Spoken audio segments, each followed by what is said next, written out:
Bonjour à tous, bonjour Marine. Bonjour.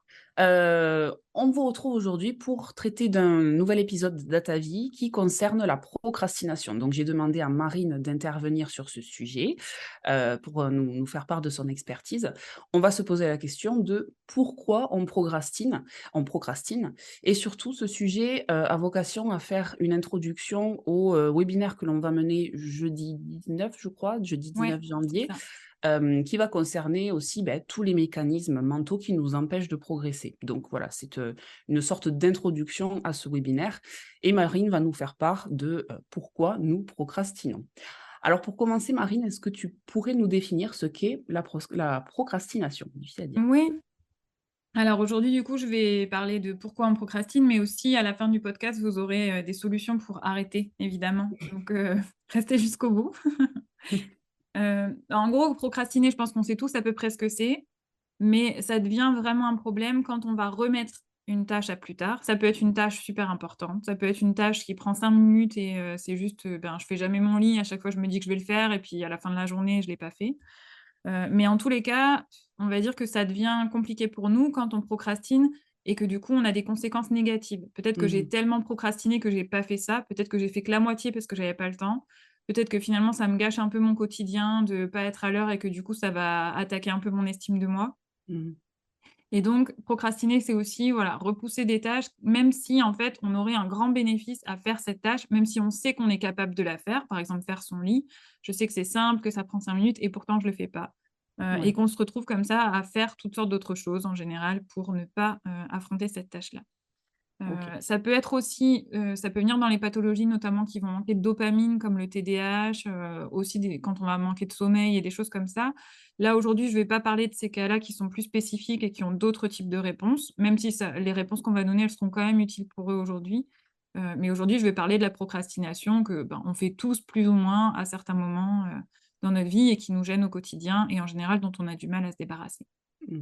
C'est vrai que ça, c'est un sujet qui revient souvent en consultation. Je pense qu'on a été tous confrontés en tant que thérapeute à cette problématique du client ou patient qu'on n'arrive pas à qui on n'arrive pas à faire sauter le pas d'une bonne décision pour sa santé, d'aller plus au soleil, de se remettre au sport, de boire, une eau de meilleure qualité, de bien s'alimenter. Où en fait, la personne, on sent qu'elle est consciente de ça et que ça fait longtemps qu'elle se le dit, mais ancrer cette nouvelle habitude, parce que parfois, il y a des personnes qui me disent: «Je suis allée au sport, hier» et puis après ça s'envoie ça s'envole dans Oui. l'oubli et puis voilà. Donc c'est le côté j'ancre cette nouvelle habitude, elle est super, c'est super difficile. Donc c'est ça que je trouve qui est difficile à inculquer à son patient, à le pousser, et qu'il faudrait vraiment, ouais, arriver à leur enseigner, pour qu'ils arrivent à ancrer leurs nouvelles habitudes pour une meilleure santé, quoi. Moi, je le vois du côté de la santé, pour le coup. Ouais, mais complètement. En général, c'est ça. On se dit qu'on va manger mieux, on se dit qu'on va Mmh. boire moins, on se dit qu'on va se coucher plus tôt, que si seulement on faisait ça, ça irait mieux, qu'on ira à la salle de sport. Typiquement, on va acheter l'abonnement à la salle de sport, qu'on va Ouais. jamais y aller. En plus, on est en Hem, plein mois de janvier, là, donc c'est le truc classique chaque année. c'est ça. Donc c'est sûr et en fait, le truc, moi, je pense que c'est que au lieu d'avoir honte de procrastiner, au lieu de faire comme si c'était quelque chose de mauvais qu'il fallait éviter ou qu'il fallait prétendre qu'on pouvait éviter, moi, je pense qu'il vaut mieux partir du principe que c'est normal, que c'est naturel, qu'on va avoir envie de le faire, surtout quand on va faire quelque chose de nouveau. Mmh. Et ça vient directement chercher la résistance mentale. Donc ça, c'est ce dont on va parler au webinaire, jeudi. Mmh mh. Mais en gros, c'est l'idée que notre corps, il recherche toujours l'équilibre. Il est prêt pour l'homéostasie, tu vois bien ce que c'est en termes de physiologie. Mais en fait, on Mmh. a à la fois, du coup, notre corps, il va chercher l'équilibre pour, sa santé physique. Donc ça veut dire que, de manière automatique, sans qu'on y pense, il va réfléchir, enfin, pour nous, à, comment on doit respirer, à quel moment on doit inspirer, expirer, réguler notre température, réguler notre rythme cardiaque et cetera. Il va le faire sans qu'on y pense et il va le faire dans une espèce de moyenne, de là où notre corps est en général, d'accord? OK. Ce qu'il connaît de notre corps et ce qui pour retrouver l'équilibre que lui, il connaît et en fait, on a exactement le même processus mental et donc en général, on est vachement moins conscient de ça et donc on a Mmh. l'impression que c'est juste à propos de notre volonté, de, notre capacité à faire les choses ou pas. Est-ce qu'on est fainéant? Est-ce qu'on est vraiment motivé? Est-ce qu'on a vraiment envie de ça? Alors qu'en réalité, c'est aussi que notre corps et notre mental, il est du coup programmé pour aller dans une certaine moyenne d'action. J'ai plutôt tendance à penser ça de moi et des autres. J'ai plutôt tendance à voir les choses comme ça, j'ai plutôt tendance à avoir ces comportements-là et mon corps, mon cerveau l'a enregistré et du coup, quand j'essaye de sortir de ça, il me dit: «Non, non, non, nous, notre équilibre, il est Mmh. dans ce qu'on connaissait d'avant». Donc il essaye de nous retenir et de nous faire revenir en arrière là-dedans, en nous disant: «Bah non, en fait, toi, tu as l'habitude d'être comme ça, de penser ça, de faire ça, d'agir comme ça, donc si tu essayes de faire autre chose, je vais aller te revenir en arrière». Littéralement, en fait, ça va générer une sorte de friction dans notre cerveau, en fait et c'est ça, cette sensation inconfortable quand on essaye de faire quelque chose de nouveau et en prendre conscience, ça nous aide à dire: «OK, là, je suis en pleine résistance mentale, je sens que c'est difficile, je sens qu'il y a plein de pensées qui essayent de me faire sortir de ça». Par exemple, tout à coup, je vais me dire que c'est super important de faire ce truc que j'ai pas fait jusque-là, mais que tout d'un coup, maintenant, j'ai envie de faire absolument aujourd'hui, tout de suite, au lieu Mmh. de faire cette autre chose que je ferais mieux de faire.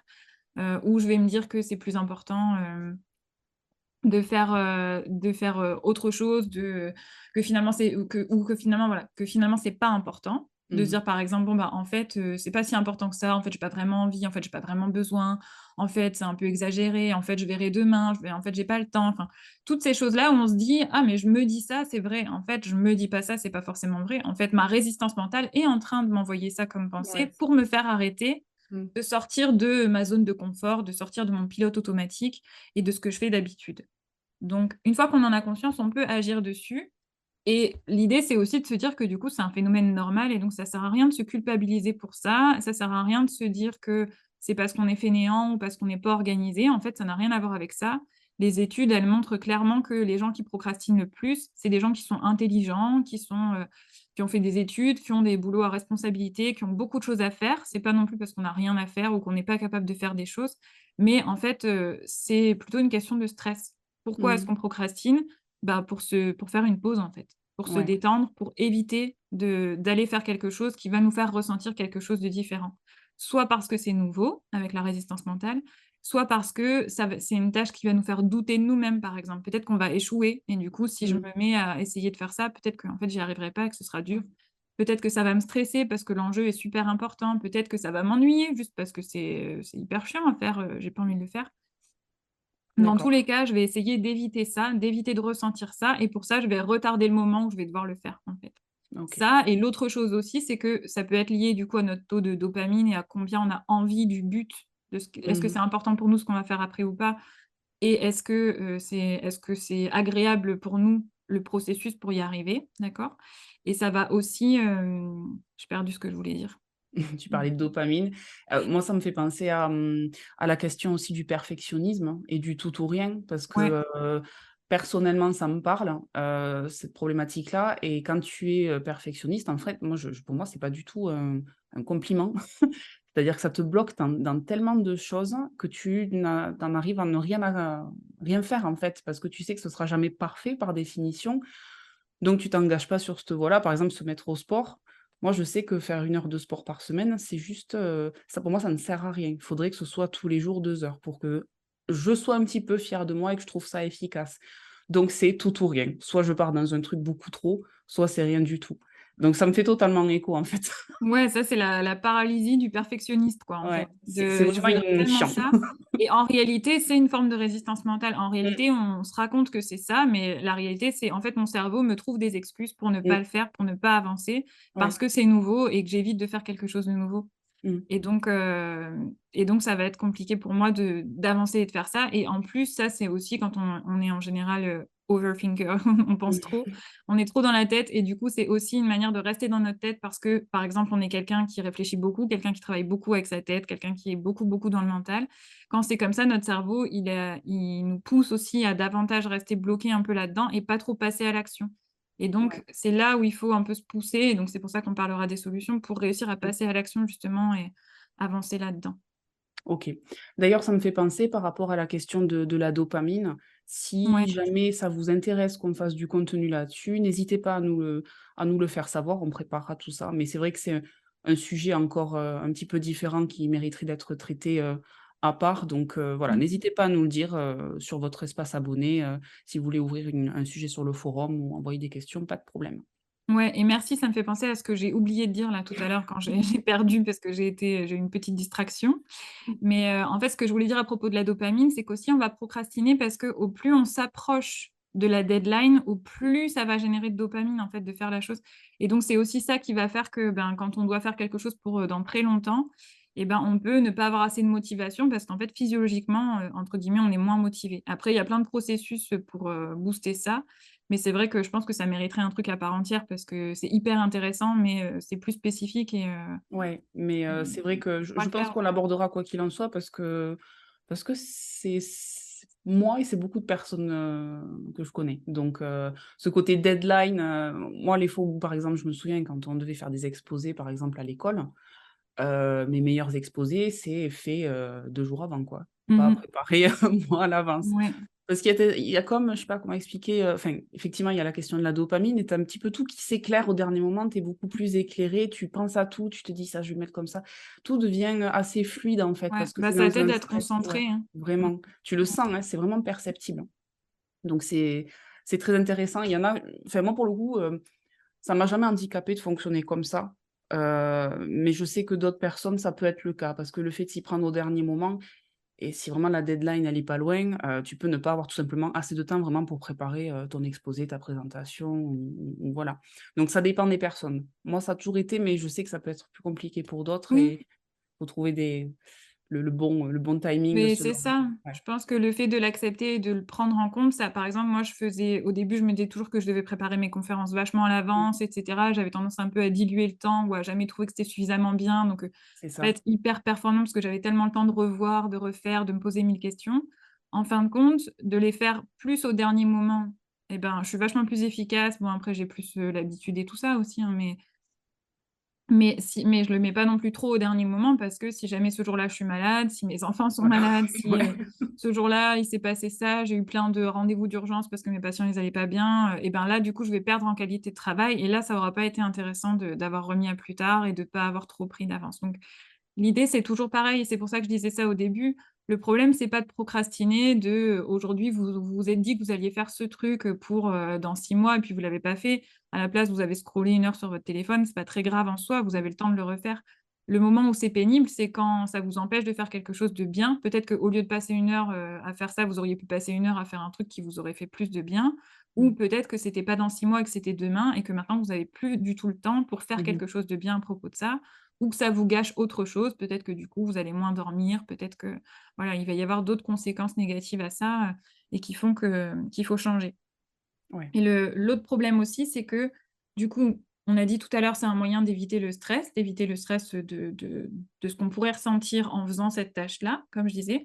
Mais c'est aussi vachement lié, en fait, à notre confiance en nous, évidemment, et à notre capacité à nous dire qu'on est capable de faire des changements et ça, c'est vraiment quelque chose qu'on peut entraîner Mmh mh. pour faire quelque chose de positif, comme on va voir après, mais c'est aussi malheureusement quelque chose qu'on sait en général entraîner à faire aussi dans le côté négatif. Oui. En général, on manque de confiance en nous, du coup, on va se fixer des gros objectifs, des trucs qui sont, très loin de notre pilote automatique, du coup, qui sont, des grands changements. On n'a jamais fait de sport de notre vie, mais là, on se dit qu'on va en faire 2 heures par jour. On n'a jamais mangé de légumes, mais on va boire des jus de légumes tous les matins alors qu'on déteste ça. On se dit que: «Allez, on va faire tous ces super changements-là, absolument» et en fait, notre cerveau, ben, forcément, il a hyper peur parce que c'est trop différent, ça le fait complètement paniquer. Donc à ce moment-là, ce qu'il va faire, c'est qu'il va nous balancer la résistance mentale et donc petit à petit, on va perdre la motivation. On va avoir l'impression qu'on avait autre chose à faire, que c'était pas possible, que c'était pas important, et cetera et on va pas le faire. Et une Mmh. fois qu'on se sera retrouvé là à pas le faire, on va se dire: «Mais en fait, je m'étais dit tout ça et je l'ai pas fait. Je me suis déçu moi-même, je me suis trahi moi-même et du coup, je vais perdre en confiance en moi parce que j'ai pas été capable de tenir mes objectifs et Ouais. puisque j'ai pas confiance en moi, je vais reprendre des grandes décisions». Mmh. Et au Ouais, c'est moment de les typique. reprendre, bah, évidemment, il y aura toujours le même problème que ce sera des Ouais. trop grosses décisions et que du coup, j'y arriverai pas. Mais en plus, mon cerveau, il se sera rappelé que je m'étais pas tenu ma promesse la Mmh. fois d'avant. Et donc il se dira: «Bah, non, mais nous, on n'est pas quelqu'un qui tenons nos promesses, donc du coup, à quoi bon faire ça? C'est pas Ouais. notre identité, on n'est pas capable de faire ça» et donc ça va encore rajouter, en fait, au fait qu'on n'y arrive pas. Donc c'est pour ça que c'est hyper important de casser ce cycle-là, d'en avoir conscience premièrement et de casser ça et une manière de casser ça qui est hyper simple, c'est de tenir une toute petite promesse par jour. Mmh mh. Ça, c'est la technique de Nicole Lepera, du coup, Mmh mh. mais qui est quand même super efficace. C'est vraiment tenir une toute petite promesse par jour pendant 30 jours. Ça doit être une toute petite promesse parce qu'il faut que ce soit pratiquement, pratiquement pas un changement pour que Mmh. notre cerveau, il balance le moins de résistance mentale possible. Donc par exemple, je vais me dire que je vais boire un verre d'eau, tous les jours, un grand verre Mmh. d'eau. Mmh Et mh. ce que je vais faire, c'est que au lieu de juste me dire ça, je vais faire en sorte que ce soit hyper simple. Je vais réfléchir de la manière la plus fainéante possible. Peut-être que j'ai un verre d'eau à côté de mon lavabo, parce qu'à chaque fois je me lave les dents et je me rince les dents avec ce verre d'eau et ben, je vais boire ce verre d'eau-là. Je vais boire de l'eau là, à ce moment-là, je vais prendre un verre d'eau du robinet, tant pis, mais je vais boire mon verre d'eau. Hem Peut-être que je me dis là, j'ai des patients, par exemple, qui choisissent j'en ai, qui choisissent de se mettre de la crème la douche. Ben, du coup, elles vont faire en sorte que la crème, elle soit hyper visible, juste, littéralement sur le chemin, pour sortir de la douche, pour être sûre d'y penser. Il peut y avoir plein de choses différentes, d'accord? Il y en a, c'est prendre leur complément, bah, du coup, ils prennent leur complément, mais ils le rangent, à côté du café, là où tous les jours, ils vont être à boire leur café, ben, c'est sûr que, du coup, ils vont prendre leur complément parce qu'il est juste à côté, presque sorti de la boîte à l'avance et tout ça, pour faire le minimum d'efforts pour pouvoir tenir cette promesse-là. Et Mmh. ça sert pas tant à boire plus d'eau ou à avoir un complément, important de magnésium ou j'en sais rien. Ça sert vraiment à dire à notre cerveau qu'on est capable de tenir une promesse. Et on fait ça pendant 30 jours et on résiste à ce moment-là à l'envie de dire: «Puisque j'ai tenu une semaine, je vais me rajouter encore quelque chose et je vais me rajouter encore quelque chose et comme ça va aller». On tient vraiment 30 jours avec une toute petite promesse et ensuite on apprend à notre cerveau qu'il est capable d'aller un petit peu plus loin et de faire un autre petit changement et un autre petit changement. Ça, c'est intéressant pour les thérapeutes qui nous écoutent parce que, on sait la difficulté qu'il peut y avoir à amener du coup nos Mmh. patients sur des changements durables. Ça peut être très intéressant de travailler avec lui pour l'amener très doucement à changer, une chose, après une autre. Parce que, c'est vrai que des fois quand tu délivres un programme à quelqu'un où tu as, tant de compléments alimentaires, l'alimentation, il faut faire ça, faut le sommeil, il faut le sport, machin. Ça peut être un espèce de surmenage, Mmh dans mh. l'esprit de la personne qui se dit: «Je ne vais jamais y arriver, comment je vais caser ça dans mon emploi du temps? Je dois aussi m'occuper de mes enfants, j'ai, mon boulot, j'ai» voilà et ça se comprend, ça se comprend. On a tous des rythmes de vie, bien propres et parfois très difficiles à mener.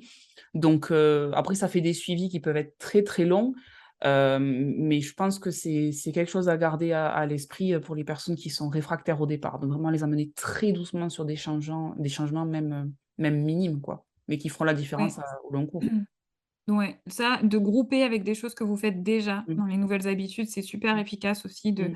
par exemple, moi, je donne beaucoup d'exercices, ça peut m'arriver de donner des exercices de relaxation, de cohérence cardiaque, de régulation du système nerveux avec des choses à faire en traitement de fond, donc Mmh. à faire plusieurs fois par jour. Je leur dis: «Oui, faites, votre technique», c'est donc ils ont tout un protocole pour, trouver la meilleure technique pour eux et cetera. Mais admettons qu'ils aient une technique, de respiration, par exemple. Je vais leur dire: «Faites-le 3 fois par jour». Mmh. Mais dans ce cas-là, faites-le avec quelque chose que vous faites déjà 3 fois par jour. Si vous mangez déjà 3 fois par jour, ben, avant de manger, 5 minutes de respiration. Ne vous dites pas que vous allez le rajouter à un autre moment de votre journée parce que vous le ferez jamais et c'est normal, c'est humain, c'est vraiment, Ouais. donc rajoutez ça et d'abord rajoutez-en juste une fois et après vous voyez si quand sur plusieurs semaines vous avez réussi à le faire une fois par jour, ben là 2 fois par jour et 3 fois par jour. Mmh. L'autre chose aussi, c'est d'éviter de faire des changements qui font peur. Par exemple, avec mes patients, moi, je vais travailler aussi sur la glycémie en général, qui va vachement jouer sur leur morale. Et donc, je vais leur donner plein d'astuces à propos de ça, qui peuvent être très différentes de ce qu'ils ont l'habitude de faire. Et en général, ils ont peur de quitter le sucre ou ils ont peur de manquer de sucre ou ils ont peur de changer leurs habitudes. Du coup, je leur dis, au lieu d'enlever des choses et de vous dire: «Bah, du coup, maintenant, je suis privé de sucre», ce qui va pousser leur cerveau à aller se concentrer sur aller chercher plus de sucre parce que Mmh. maintenant, le cerveau pense que la ressource est plus disponible. Donc ça va juste les focaliser là-dessus. Je leur dis: «Rajoutez des choses. Rajoutez des protéines et des matières grasses avec vos glucides, rajoutez des noix quand vous mangez un fruit, rajoutez des choses, à ce que vous Mmh. faites déjà, plutôt que de vous enlever une habitude. C'est beaucoup plus facile de faire ça et ensuite de faire éventuellement, si vous avez envie, à un moment donné, un petit peu plus, d'effort de ce côté-là. OK. Oui, c'est vrai que ça passe mieux comme ça. Même si moi j'ai eu des personnes alors quand il y en a beaucoup qui m'ont approché pour l'alimentation cétogène, mais en général alors le fonctionnement est différent, j'ai l'impression. C'est-à-dire que souvent, ils ont déjà beaucoup lu sur cette alimentation qui est mine de rien un gros changement dans l'assiette en général, où le sucre là n'est quasiment plus existant. Mais comme ils voient, le gros remplacement par les matières grasses, ils ont peut-être pas cette crainte parce qu'ils savent qu'on enlève un truc pour en Mmh mh. mettre un autre à la place. Mmh mh. Mais c'est vrai que de présenter le truc en disant juste: «On enlève le sucre», tu dois avoir l'impression il te reste plus rien à part manger du blanc de poulet, quoi. Alors Ouais, que c'est surtout tellement le plus sucre, que c'est ça. aussi vachement émotionnel, quoi. C'est Ouais, vraiment un truc qui nous oui. réconforte, enfin, il y a vraiment ce côté-là aussi, donc C'est vraiment la façon dont tu amènes le truc. ouais. Et effectivement, garder à l'esprit que le sucre dans l'inconscient, c'est la douceur, c'est presque le Mmh. truc maternel. Donc Ouais. il y a certaines personnes chez qui ça a été, très compliqué de le diminuer. D'autres chez qui, on pensait que ça allait être compliqué et en fait, c'est ultra révélateur. Ils se sentent, libérés de la nourriture, libérés de plein d'émotions Mmh mh. négatives parce que le sucre était ce qui nourrissait quelque chose de très négatif en eux. Donc ça dépend les personnes, mais c'est intéressant et ça aussi, c'est un sujet intéressant qu'il Ouais, faudrait j'allais faire. dire, on devrait tellement faire un sujet sur le Je me sucre fais et des notes en stimuler même à temps. manger plus de sucre parce qu'il y a tout le côté aussi du microbiote qui appelle le sucre et tous ces trucs-là, ça serait trop intéressant, il faut qu'on en parle. Je prends des notes. Mais ouais, ouais, complètement. Donc on avait dit, ouais, sucre émotion. Mmh. OK, alors en termes de technique, on en a déjà un petit peu parlé. Est-ce que Ouais. tu en as d'autres? Ouais, alors, pour se sortir de ça, l'important pour commencer, je dirais que la première chose pour commencer en réalité, c'est accepter que c'est normal. Mmh mh. De pas se juger, de rester tranquille. Ça a l'air simple à dire, mais en réalité, en général, on va tout de suite on va se voir en train de procrastiner et là, on va se mettre à se penser qu'on est fainéant, qu'on n'est pas cool, qu'on ne devrait pas le faire, qu'on a tort, que: «Mais pourquoi tu fais ça?» et cetera et cetera et ça, en fait, ça va juste rajouter de l'envie de procrastiner parce que, du coup, ça va nous faire baisser notre estime de nous. Ça va, en plus, nous donner un peu plus d'anxiété, on va se stresser et donc on va avoir encore plus envie d'éviter de faire la chose qui était déjà difficile à faire. Donc vraiment se dire: «OK, ça fait partie du processus, c'est normal». Moi, je raconte souvent à mes patients que je procrastine beaucoup quand je dois faire ma facturation, je déteste ça. Ça m'ennuie terriblement, j'ai l'impression de vraiment perdre mon temps à faire un truc Pas le côté inutile sexy de l'auto-entrepreneur, c'est sûr. et du coup, je me vois en train de faire ça, à me dire: «Oh là là, mais j'ai pas fait ce truc depuis 3 semaines, c'est pas du tout important, mais aujourd'hui, je sens que c'est urgent, je devrais le faire maintenant» Mmh mh. et du coup, je me reprends à me dire: «OK, je sais que je suis en train de faire ça. Je sais que en fait, c'est juste de la résistance mentale et que c'est pas la réalité, c'est pas réellement urgent», même si j'ai la sensation que c'est urgent à ce moment-là. En réalité, je j'ai pas besoin de faire ça maintenant et cetera. Ce que je vais faire, c'est que je vais faire 1 heure de facturation et après j'essaierai de faire ça et en général, quand j'ai fait 1 heure de facturation, en fait, je fais la deuxième heure et puis voilà, Ouais. j'enchaîne et éventuellement, je le fais en 2 sessions si vraiment Mmh. j'ai besoin d'une pause, mais en fait, le plus dur, c'est vraiment de se lancer. Donc commencer par ne pas se juger et ne pas se lancer, en se disant, voilà, qu'on est nul et cetera. C'est la première chose à faire qui a l'air, toute simple, mais qui est souvent, comme tous les petits conseils les plus simples, les plus efficaces et ceux qu'on va, éviter de faire parce qu'ils ont pas l'air assez importants. D'accord. Ensuite, ben, chercher pourquoi, parce qu'en fait, on peut procrastiner pour plein de raisons différentes.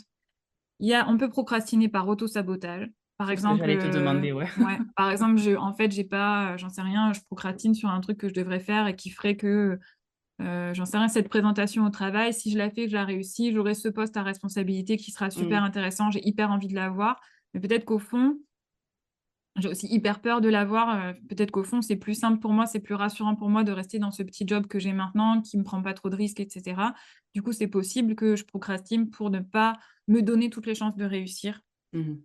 Ça peut aussi venir du coup des croyances que j'ai à propos de moi-même. Peut-être que j'ai vraiment envie, mais peut-être qu'au fond, j'ai une croyance limitante, quelque chose que je Ouais. crois à propos de moi-même, qui m'empêche d'avancer, qui est de me dire que, ben, moi, je suis pas quelqu'un qui ait des responsabilités. Ou peut-être que je suis pas quelqu'un qui gagne autant d'argent et que du Mmh coup, mh. je m'identifie à ça et que j'arrive pas à me dire que je pourrais être cette personne qui réussit cette présentation et du coup, je vais repousser, repousser pour en fait, m'éviter de me retrouver dans une situation qui est trop différente de ce que je crois à propos de moi ou du monde ou de la place que j'ai là-dedans. D'accord. Donc de chercher si c'est ça. Ça peut être aussi qu'on est très attaché à la récompense immédiate, d'accord? Mmh mh. Peut-être que je procrastine parce qu'en fait, moi, j'ai envie d'avoir, une satisfaction immédiate et donc ça va aller chercher la zone de la récompense de notre cerveau, et que, bah, du coup, cette tâche que je dois faire maintenant, ben, OK, je sais que je serai contente, j'en sais rien, peut-être que je dois aller, travailler la terre de mon jardin, je sais que je serai super contente quand j'irai planter mes trucs dedans, mais pour l'instant, il faut que j'aille chercher le fumier là-bas, ça va être lourd, ça va être long, il pleut, ça va être super ennuyeux, j'ai pas envie. Alors Mmh que mh. si je regarde mon téléphone, pendant, 1 heure, ben, ça va me donner de la satisfaction instantanée, Ouais. même si c'est pas grand-chose, ce sera toujours cette prix qui sera plus agréable que ce que j'ai envie de faire. Mmh mh. Donc ça peut être aussi que j'ai peur de l'échec, j'ai peur de pas réussir et du coup, je vais éviter de me sentir en échec, je vais éviter de faire une tâche qui risquerait de me faire douter de moi, qui risquerait de me faire me sentir en difficulté. Du coup, ça Hem peut être, lié à des traumas. C'est-à-dire que le procrastiner est un mécanisme qui te permet d'aller dans qui t'évite de sortir de ta zone de confort parce que quand tu en sors, ça te rappelle certaines choses, qui voilà, qui réveillent Bien des choses sûr, en toi. bien sûr, Ça mais peut toutes être les trucs que je viens de te dire, quelque part, c'est ouais. lié à des traumas aussi et Mmh. à du coup, ce que tu vas comment tu vas réagir aux difficultés, aux choses comme ça. Mais Ouais. oui, complètement. Après, en plus, il y a des situations spécifiques que tu veux éviter. Par exemple, là, j'avais un patient cette semaine, qui avait très peur de se faire opérer, Mmh mh. parce qu'il avait été opéré quand il était enfant, il avait été hyper traumatisé, il avait été vachement plâtré et tout ça et du coup, bah, il procrastinait à fond pour prendre rendez-vous chez le docteur parce qu'il avait des douleurs articulaires et cetera, parce qu'en fait, il avait peur de se Et faire ouais, opérer. Donc ça semble complètement. logique, hein. Ouais. D'accord. Ça peut être aussi parce que tu as pas confiance en ton potentiel, par exemple. Mmh mh. Si en fait, tu te dis que tu vas te donner un objectif, mais que dans ta tête, tu te dis qu'en vrai, c'est pas réalisable pour toi, Mmh que mh. ça te semble et quand je veux dire que ça te semble, mais inconsciemment en fin de compte, irréalisable, que ça te semble trop dur, trop fort. Je vais faire ça, je vais perdre tant de kilos, mais en fait, j'ai l'impression que j'y arriverai jamais. Je vais, réussir cette présentation, mais en fait, j'ai l'impression que non. Je vais, faire telle et telle chose, mais en fait, je me dis que je suis pas vraiment profondément, je me crois pas capable d'y arriver. Ben, du Mmh. coup, je vais procrastiner, c'est un peu pareil que l'auto-sabotage dans ce cas-là, hein. Mmh mh. D'accord. Peut-être aussi que je manque de structure, en fait. Simplement, bah, j'ai pas l'habitude de structurer ma journée, de structurer mon temps et cetera et donc je vais procrastiner parce que j'ai mal géré mon temps ou je vais procrastiner parce qu'en fait, j'ai pas d'habitude et que du coup, je suis tout le temps dans l'urgence ou je sais plus prioriser parce que j'ai pas de régularité. Typiquement, là, ça va être, bah, je vais pas me laver les dents, je vais pas faire mon lit, je vais louper, je vais pas ranger ça, à temps, je vais, pas faire la vaisselle. Là, on va aller chercher le fait que j'ai du mal à prioriser, j'ai du mal à me cadrer, en fait, là-dedans et donc je vais aller chercher ça et donc une fois que vous avez trouvé pourquoi vous êtes en train de procrastiner, bah, vous pouvez chercher quelle est la solution qui est la plus adaptée, d'accord? Par exemple, en général, les stratégies qui sont les plus adaptées, moi, en tout cas, j'adore celle-là, je la conseille tout le temps et je la fais personnellement, c'est d'aller, découper une tâche qui a l'air grande en petites tâches. Mmh mh. Au lieu de dire, par exemple, j'ai une patiente qui fait des grandes études là et à chaque fois que ça va être les examens, elle a beaucoup de trucs à réviser, super stressant, elle va avoir tendance à procrastiner.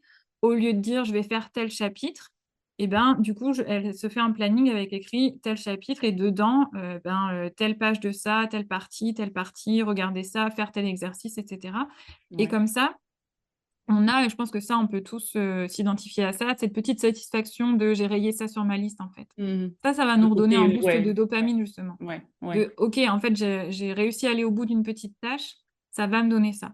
De le tourner un peu comme un jeu en fait, presque, Ouais, pour que presque, ça mais devienne en tout cas, c'est ça revient exactement à ce qu'on disait avant. Je rends la tâche accessible. ouais. Faire tout ce chapitre, ça me semble hyper dur, ça me Mmh. semble lourd, ça me semble ennuyeux. J'ai l'impression que j'aurai pas de satisfaction avant longtemps parce que ça va me prendre du temps et cetera et du coup, ça me fait peur et du coup, je vais résister. Par contre, cette petite tâche, ça me semble possible.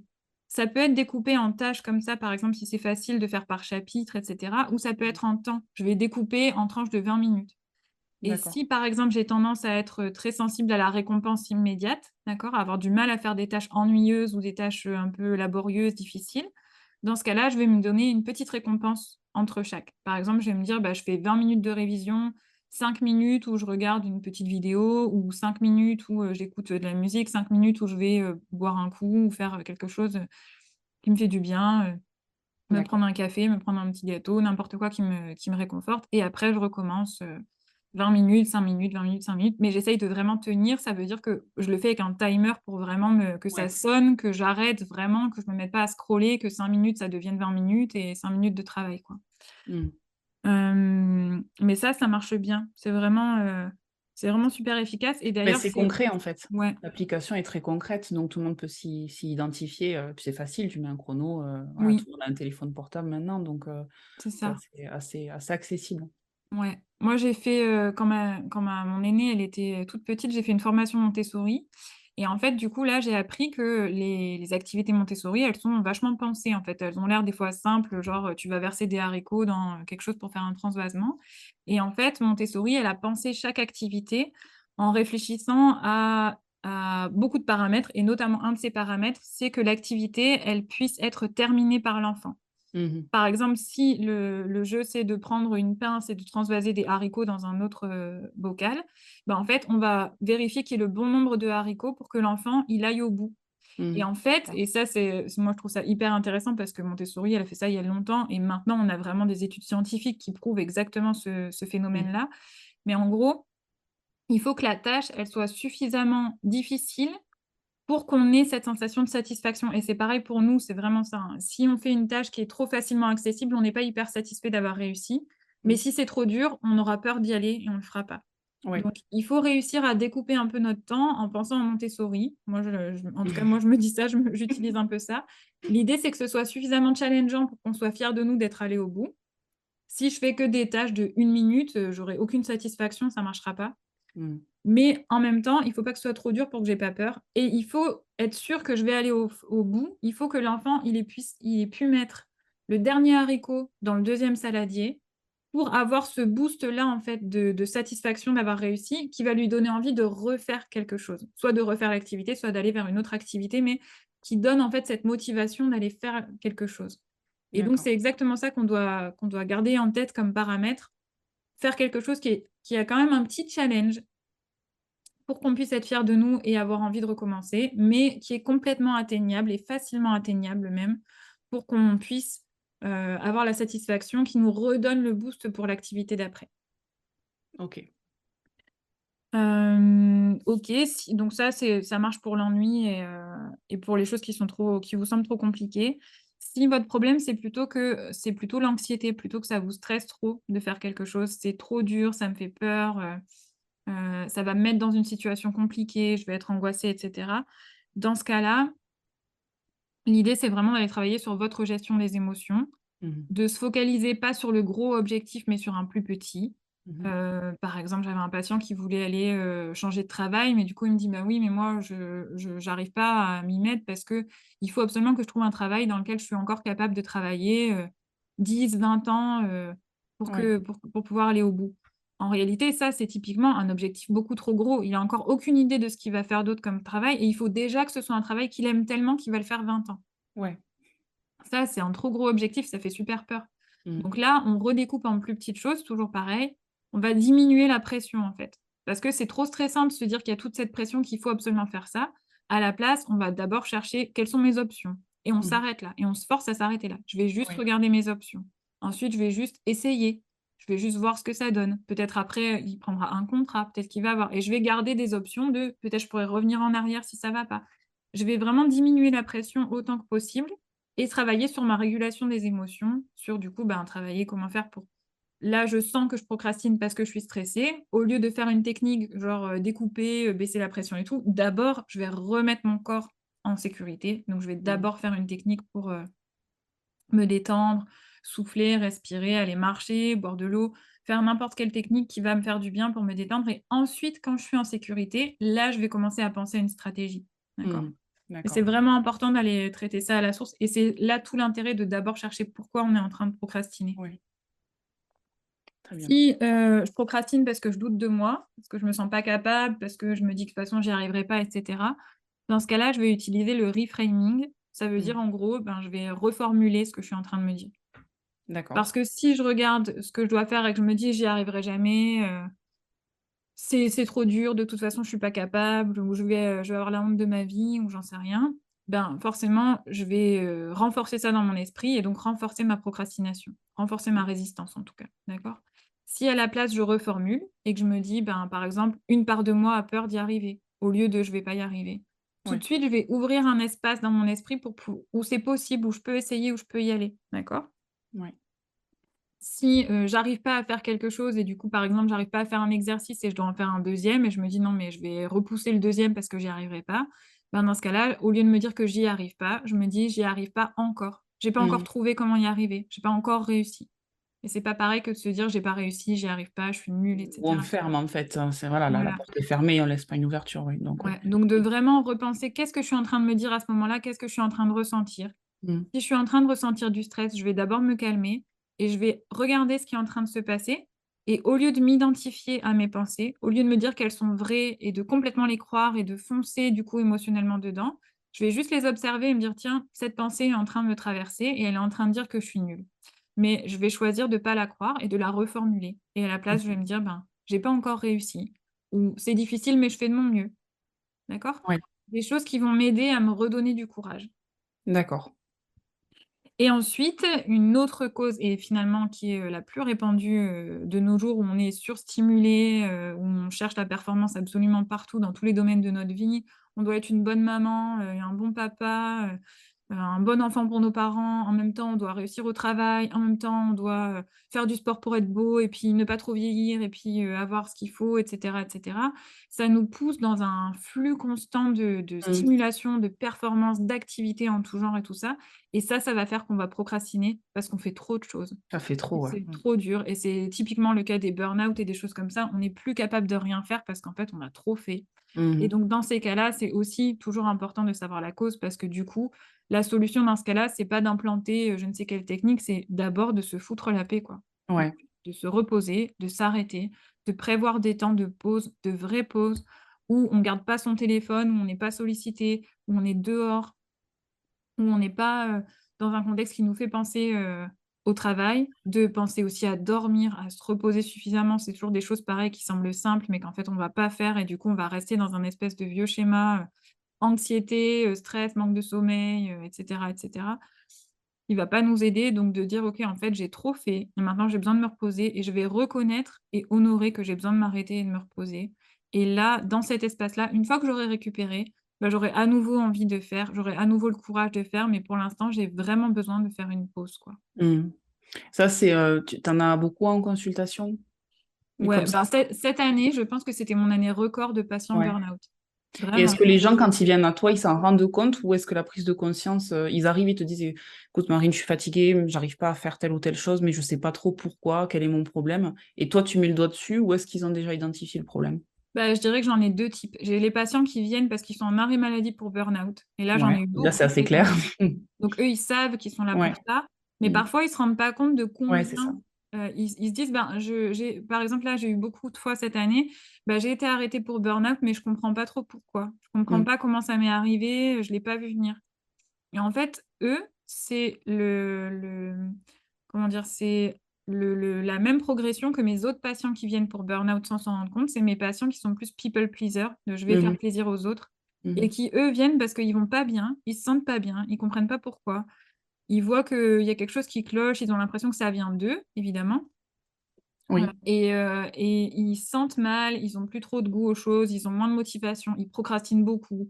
Mmh Ils mh. ont tendance à, voilà, pas, sentir que quelque chose cloche, mais ne pas savoir quoi et eux, typiquement, du coup, ben, c'est parce qu'en fait, ils ont pas posé leurs limites, ils ont trop servi les autres, ils ont pas assez écouté leurs besoins et cetera et s'ils continuent, ils vont finir comme les autres patients en burn-out. Parce qu'en Mmh mh. fait, mes patients en burn-out, c'est aussi pratiquement tous des people pleasers d'une manière ou d'une Ouais. autre, au travail, à la maison et cetera et Mmh. du coup, ben, à force de tirer sur la corde, on a juste plus d'énergie.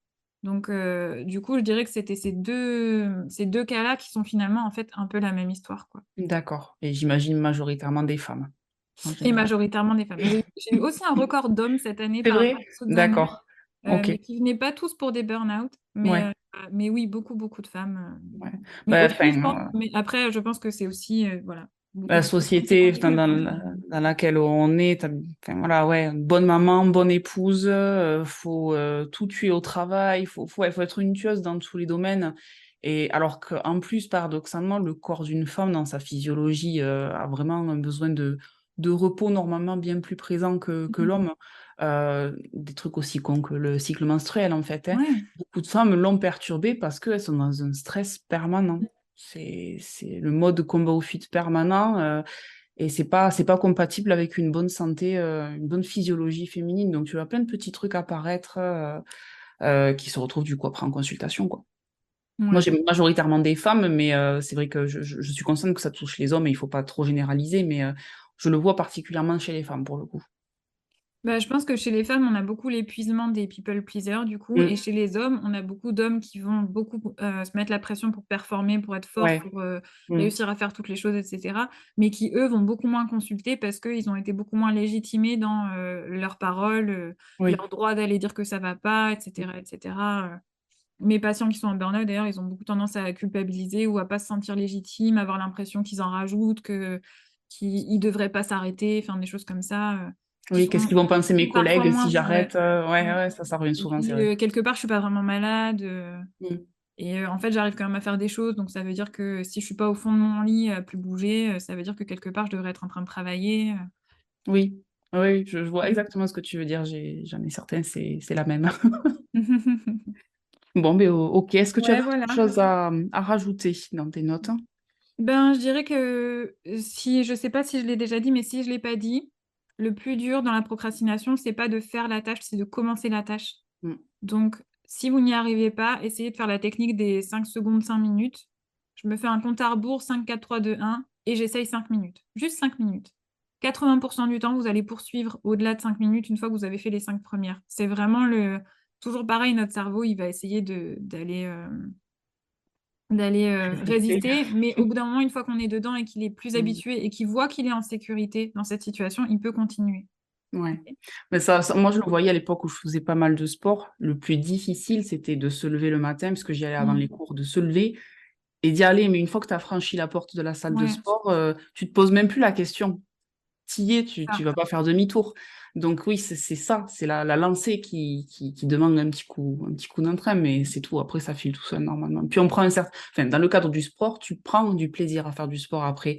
Il y a des choses, des sécrétions hormonales aussi qui se passent pendant le sport, donc c'est très agréable et après on se Mmh. sent mieux. Ouais, Voilà, faut surmonter ça, et l'ancrer dans une habitude. Et ça peut être aussi bête que faire, 5 minutes de marche et petit à petit, effectivement, comme tu le dis, augmenter jusqu'à voilà, à faire une dose raisonnable, pas non plus besoin de partir, ouais, dans des quantités excessives et c'est c'est ça. plus Et même si vous savez que vous faites les 5 minutes pour aller un peu plus loin, en réalité, essayez de vraiment vous dire que votre objectif, c'est juste 5 minutes et que vous serez fiers de vous si vous avez fait mmh, déjà 5 minutes. mmh, Parce que si vous vous dites: «Bon, je me dis que je fais 5 minutes, mais en vrai, ce que je voudrais, c'est faire 30 minutes», ben, votre cerveau, il a bien compris que vous c'est misez sur les ça. 30 minutes. Ça va pas marcher. Donc vraiment de se dire: «OK, je serai contente de moi si j'ai fait 5 minutes» et après le reste, c'est du bonus, quoi. C'est du bonus, ouais. Ouais. Donc OK, très bien. Bon et c'est beh, ça. je te remercie Marine. Bah, avec plaisir. On va du coup se retrouver jeudi pour en parler bien plus en profondeur et puis également on va se retrouver pour d'autres podcasts, très rapidement. Merci à tous pour votre écoute. Merci, à bientôt.